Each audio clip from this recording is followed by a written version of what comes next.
Tesla wants to pivot to robotaxis. There are no true fully self-driving cars for sale today.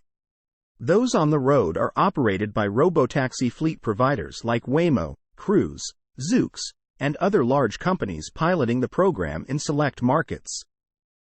Yet, somehow, Tesla plans to reveal its own robotaxi later this month. Welcome to Critical Materials, your daily roundup for all things EV and automotive tech.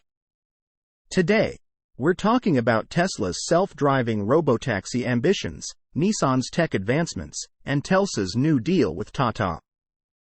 Elon Musk once claimed that Tesla could have 1 million robotaxis on the road by the end of 2020. Nearly 3 years later, the automaker is still working to achieve that goal. Amid disputed rumors that Tesla has abandoned its plans for a $25,000 electric car, Musk now says that Tesla plans to reveal its long-awaited robotaxi in August. Critics are skeptical, however, as Tesla has yet to solve the problem of self-driving even in the cars already for sale on the road today. This is despite these vehicles having hardware capable of full self-driving since 2016 and refreshing the hardware to its current version, HW4, last year. All signs point to either the software aspect, which Musk previously attributed to compute-limited training restraints, or lack of advanced hardware like LiDAR, which Musk called a crutch in 2019. It's now 2024 and Tesla is still struggling to solve the problem it has been working tirelessly to solve for nearly a decade. It's getting better, though, even if its cars are jumping a few curbs. The automaker recently took its full self-driving software out of beta, renaming it Full Self-Driving Supervised. The name change seems like an oxymoron. How can something be both fully autonomous and require supervision at the same time? FSD was never fully autonomous, and as Tesla told the California DMV over email, it was always a Level 2 driver assistance feature despite controversial branding. To top it all off, Tesla has racked up 0 miles testing autonomous vehicles in California in 2023.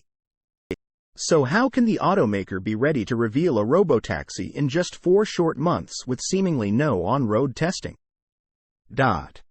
This has led critics to doubt Tesla and Musk's credibility on its self-driving claims. But then there's the legal question, i.e., who is at fault if something terrible happens in a self-driving car? Which was recently raised by the Wall Street Journal's Tim Higgins. An autonomous car is complicated technology, to say the least. But there is a way we can know that he really stands behind it as ready. When Tesla takes liability for crashes that occur under its vehicle's control. Or, put another way, when Musk is willing to put his money on the line with our safety. That should be the red line. Otherwise, it is just glorified cruise control. Unless Tesla says humans do not have to pay attention and humans are not driving. And humans are not responsible for what happens when they're not driving and when they're not paying attention. Then Tesla does not have self-driving, said Bryant Walker Smith, an expert in laws around automated driving at the University of South Carolina Law School. During Tesla's third-quarter earnings call in 2023, the automaker was grilled on whether or not it planned to accept legal liability for FSD like Mercedes-Benz said it would for its Level 3 system just months earlier. Musk deflected the question. Well, there's a lot of people that assume we have legal liability judging by the lawsuits. We're certainly not being let that off the hook on that front whether we'd like to or wouldn't like to do. Another company spokesperson propped up FSD, noting that the operational design domain of Tesla's system, which is virtually any marked road, is far broader than Mercedes Drive Pilot, which is only certified to drive on most major freeways in California and some of Nevada.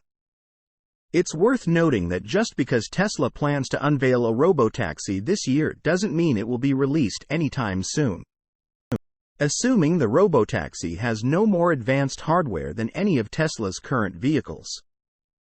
The current public preview of Tesla's autonomous capabilities calls for more improvements before a driverless car can truly hit the streets. And, of course, Tesla must finally face the question of legal liability if nobody is behind the wheel. Source: reposted and summarized from @insideevs.